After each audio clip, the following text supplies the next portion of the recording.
enterprises, you have many different functions owned up by different people and who kind of exist in silos, compartmentalized, right? They have very little visibility to the other functions.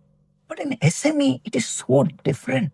The promoter has to better have control, visibility, oversight, whatever you may call it, over all the functions. Number one, each one need to talk to each other. Scale is small, and therefore they don't have the luxury of deploying a battery of people for different functions.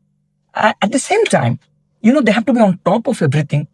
Resources are limited. Working capital is limited. They have to be constantly on the ball to perform.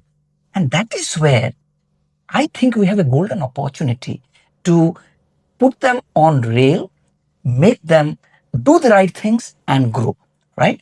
Now here, there are 2-3 things that come to my mind. Number one, SME is a horizontal.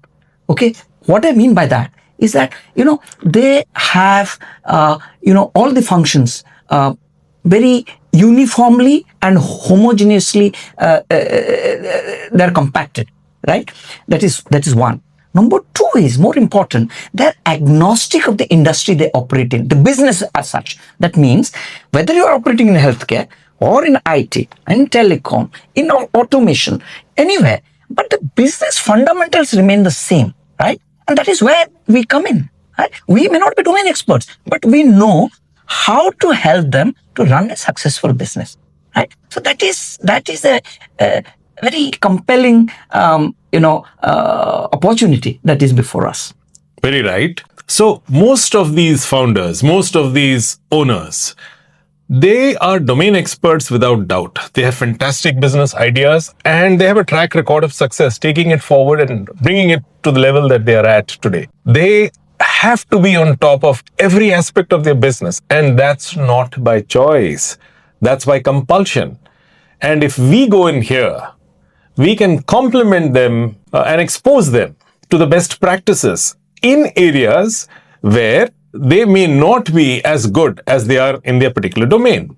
And this type of complementation can help them make progress in their business and scale and achieve what they want to achieve. In other words, what you're saying is that extraordinary subject matter expertise does not necessarily translate into business success. They're two different things, right? And a lot of passion for the domain may not be a very good thing for the business, because then you tend to get carried away. So therefore, they need the right balance. And on the business side, we are perfectly equipped to help them. Now, coming to the challenges, we should not lose sight of that as well. There are small organizations, resources are limited. They are very cost sensitive, logically so. And they, rightly or wrongly, they have a feeling that, they know everything about running the business, which I respect, but it may not be the fact, right? So there we come in. They may